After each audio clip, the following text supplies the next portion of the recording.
How's it going, guys? It's Ryan Delgado, and welcome back to my studio. Thank you so much for joining me again. Today, I want to talk about wood pallets. I've gotten some interesting questions, a few comments on some of my videos regarding wood pallets, as far as how to take care of them, how to use them, treating them, and cleaning them, and that sort of thing. So we're just going to be doing a bunch of wood pallety things today. I'm going to show you guys how to put a treatment over it, a brand new wood pallet, how to put a finish over it so that it's ready to use. Because chances are, if you go to an art supply store and you pick up a wood pallet for yourself, what you're going to end up getting is something like this. Now, I just got this at Hobby Lobby a few days ago. It's just a typical small oval wooden pallet. And as smooth as the surface is, this is not ready to use yet, because this is just raw wood. It has no treatment over it. It has no seal over it. So if you take it out of the package and you start using it right away, what's going to end up happening is the oil from your paints is going to start seeping into the surface of the pallet. And it's going to make it harder to clean up, and it's just going to be a pretty difficult situation. Plus, if you're planning on using a palette knife on this wood pallet and you haven't treated it first, good luck to you, because what's going to end up happening is the palette knife is going to start scratching up the surface. It's going to get ugly. And so you want to make sure you have a good workable surface, a nice smooth, almost mirror-like, glass-like finish to it before you start using it. And I'm going to show you guys how to do that here in a little bit. Now, this sort of begs the question of, well, why not just use a glass palette? Well, I don't like them. That's why. I'm much more a fan of my wood palettes. They're just better to me. That's all there is to it. So I'm going to show you guys, before I get to the demo here, a couple of my wood pallets that I've had for a long time. This is the oldest pallet that I've got right here. And just to kind of give you an idea of what I'm talking about with the surface, if I hold it up to the light here, you can see just the beautiful finish that this pallet has. And to be perfectly honest with you, just full disclosure, this is the result of just years of usage. Because I can tell you right now, I did not put a finish on this palette before I started using it. This palette was a learning experience for me. And so basically what I did was what I just described here a few minutes ago, with putting the oil, putting my paints on the surface, and then trying to clean it, trying to use a palette knife on it, and it was just it was getting kind of scratched up, scraped up, and it was hard to clean. And so basically what ended up happening is this is just years worth of usage. And over time it has developed this finish to it as a result of all the oils that have been on here from my paints and my medium. And also just regular cleaning of it. That's another important point to make here, is that you want to clean these on a regular basis. And by that I mean every painting session that you have. You want to make sure you're cleaning your palettes. So here's another palette. This one's not quite as old, but it's sort of the same thing here. And you can kind of see already that mirror finish. Like if I hold it up to my shirt, you can see like two Bob Rosses right there. Look at that. Look at that. Now that's a happy that's a happy palette right there. That's what you're looking for when you put your treatment, when you put your seal on the palette. You're looking for that really smooth glass-like surface. And I'm going to show you guys how to do that here. It's a pretty simple process, but it is very repetitive. You have to do this several times, like at least 10 times, and you have to do it every day. And so it is lengthy. That is the one downside to it. It's a repetitive process that you have to do every day.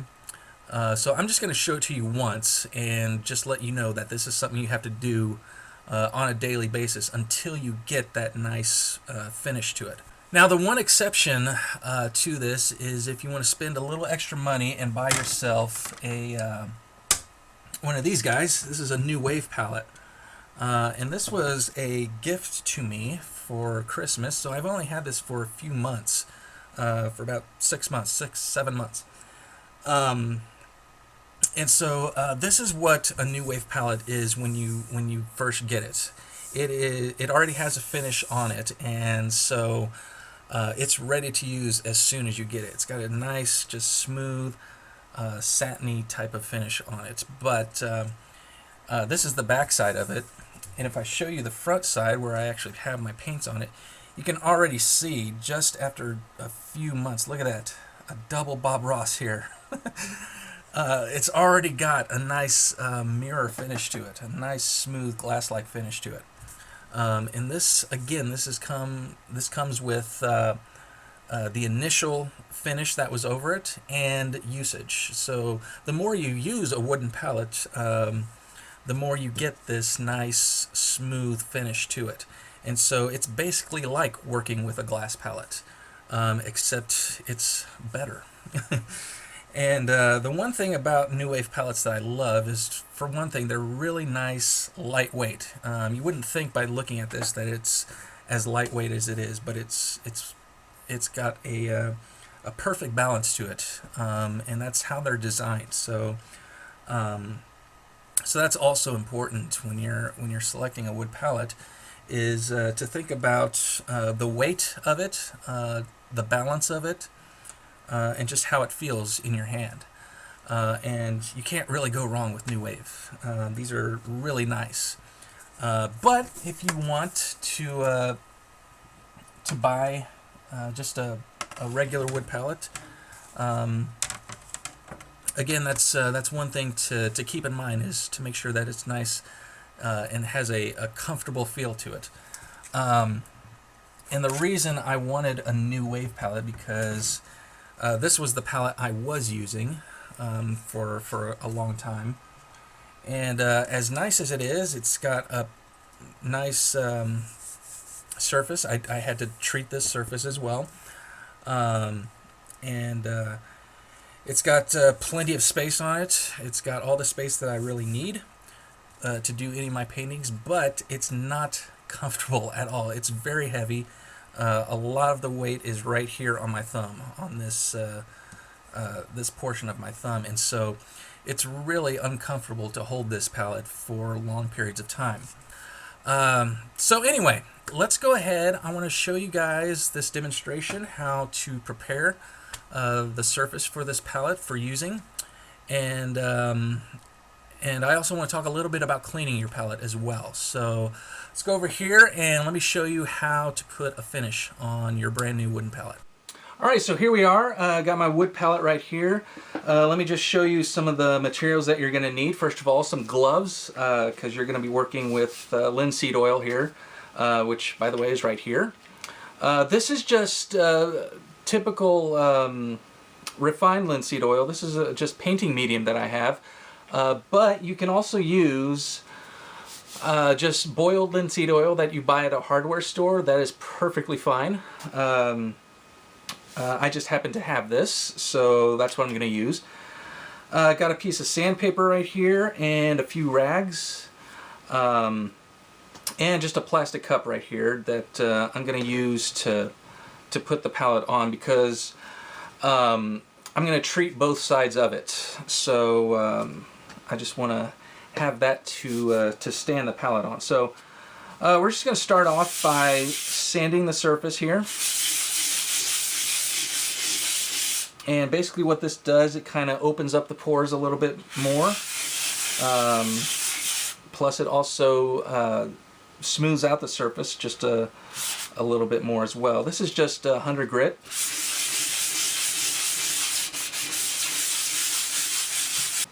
And flip to the other side here, do it as well. I'm not going to be too concerned with the back side of the palette as much as I am with the front. The reason I'm doing both sides of this palette is so that you have just an equal distribution of oil throughout. Again, this oil is going to be seeping into the surface, and so you want to make sure that it's even on both sides here. Because the thing I didn't show you with my old square palette, the smaller one that I have, is that it's pretty warped. I mean, not terribly warped, but it is slightly warped a little bit. And I think the reason for that is because, like I said, I did not treat it first. And so what I think happened is probably the oils that actually did absorb into the palette didn't absorb equally, and so that may have caused a little bit of warpage. And so in order to keep this nice and flat and even, you want to treat both sides of it. So okay, so now once you have the surface sanded and it's nice and smooth, ready to go, basically what you're going to do is get your linseed oil. Now if you want, you can go ahead and put a stain over this, put a kind of a tone over the surface. I'm not going to. It's just totally up to you if you want to do that. But I figure over time, the more paint that you have on this, that's going to actually provide the stain for you. So it's just going to happen naturally over time. So, but if you want to put a stain over it, that's perfectly fine. Just make sure you do that before you actually do the oil treatment, before you start doing the oil treatment. So right now would be the time to do that at this stage. But I'm not going to do that. I'm just going to go ahead and go in with the oil. And it's just a matter of pouring a little bit on the surface.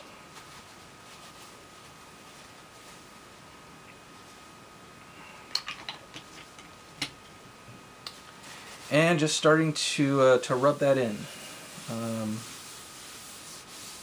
Make sure you cover the entire thing, including the edges here.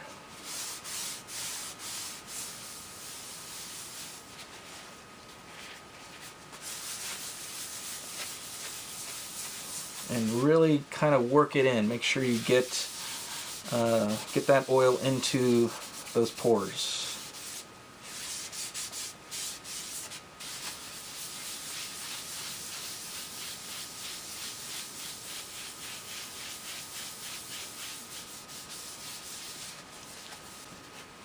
Get a little bit more.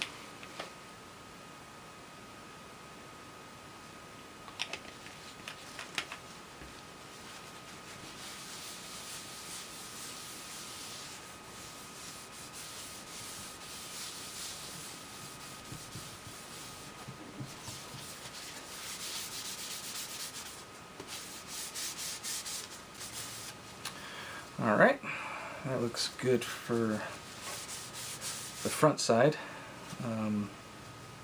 Let's turn it over on the back, and I'm going to set it on the cup and do the same thing.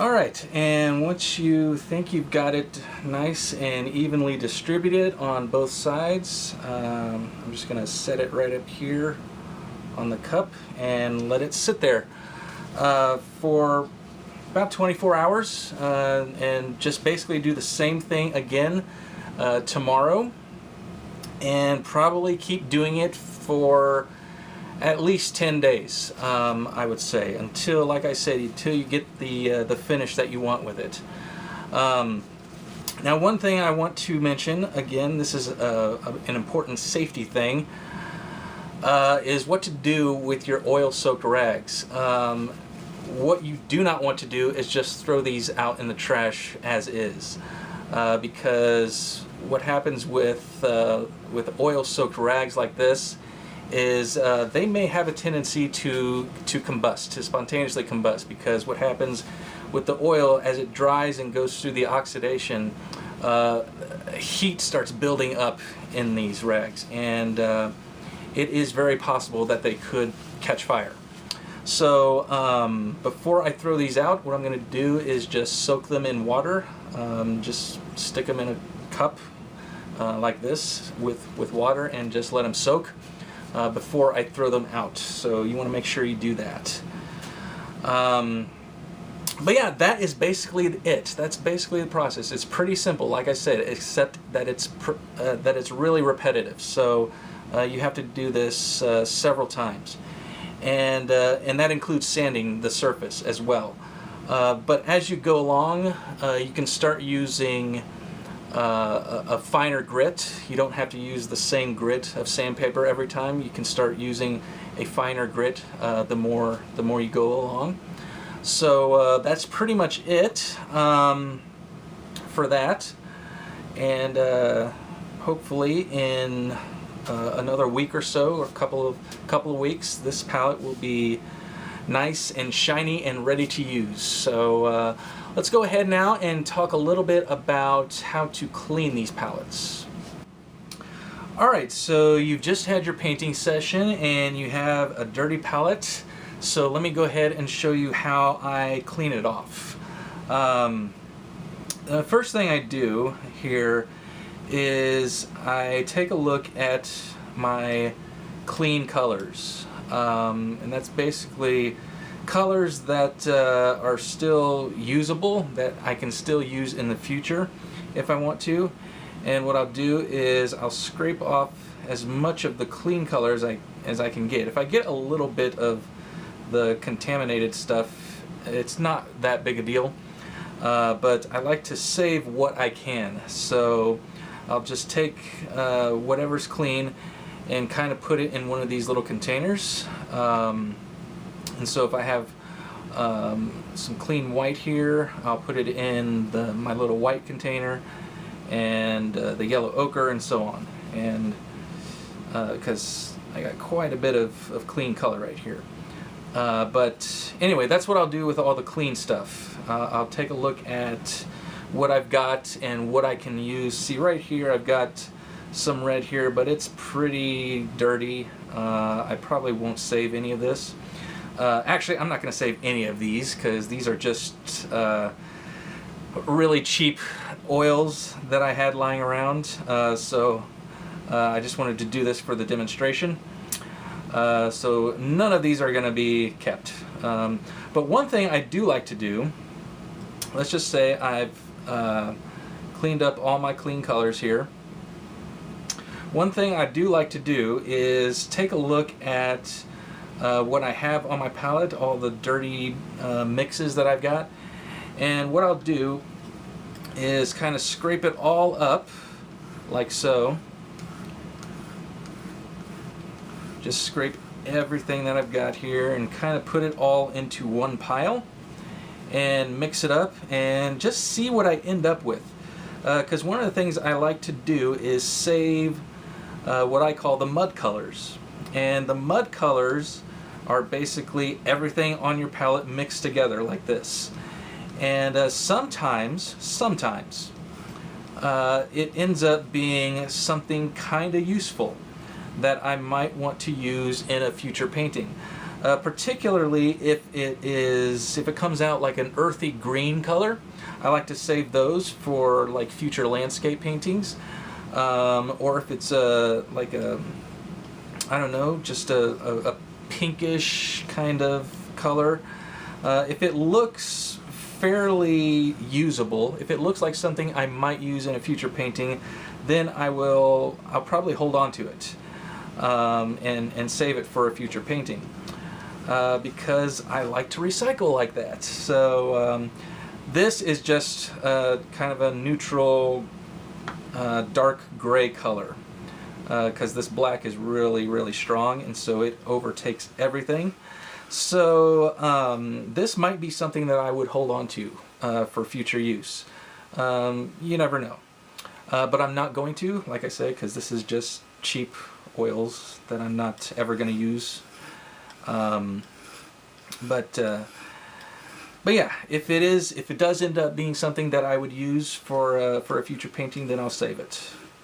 But basically, I will just scrape up everything that I can get with the palette knife, anyway. As much of it as I possibly can. But also what I have here is I got a little bit of medium. And what I might do with this is, of course, just like the colors, I'll scrape it up. I'll scrape up all the clean stuff that I have left and put it back in its container, because I like to conserve as much as I can. But a lot of times I'll have some dirty medium that I won't want to save. And so what I do with that is I actually just kind of spread it out and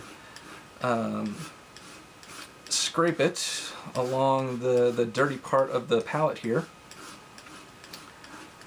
And this actually helps with cleaning, because the medium will actually pick up some of this color that's left on the surface of the palette. And by the way, this medium that I had on here is just some old oleo gel. But you can do this with just your linseed oil or whatever kind of medium you have. If it's, you know, just a dirty pile of medium or whatever you got, use it to clean it.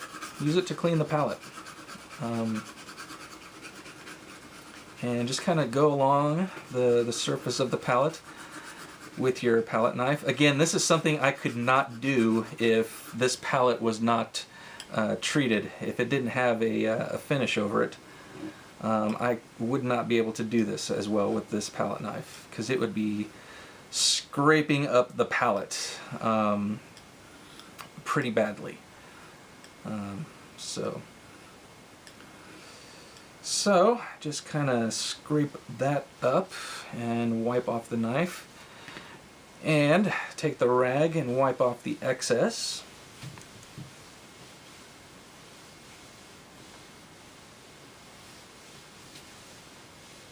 Just like this. And what I'll do is I'll probably use this same rag. It'll be fine. And take your mineral spirits, your odorless turpentine mineral spirits, and just kind of dampen up the rag with some turpentine. Don't need too much. And go over the surface of the palette like so. And again, this is the process I go through every time I clean off this palette. And so with the medium that I have on here, the leftover oils that were on here, and with cleaning it using the mineral spirits, this is kind of part of the process of getting that really nice finish to the surface of this palette. And I kind of go over the entire surface here, even the parts that aren't dirty. And grab a clean dry rag and wipe off the excess.